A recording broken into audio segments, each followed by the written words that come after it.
بسم اللہ الرحمن الرحیم۔ وہ 3 اوقات جن میں زیادہ سے زیادہ دعائیں مانگنے کی عادت بنانی چاہیے۔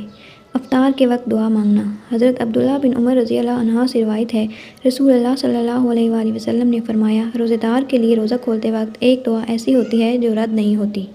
رات کے آخری حصے یعنی تہجد کے وقت رسول اللہ صلی اللہ علیہ وآلہ وسلم نے فرمایا کہ ہمارا پروردگار بلند برکت والا ہے۔ ہر رات کو اس وقت آسمانی دنیا پر آتا ہے جب رات کا آخری تہائی حصہ رہ جاتا ہے۔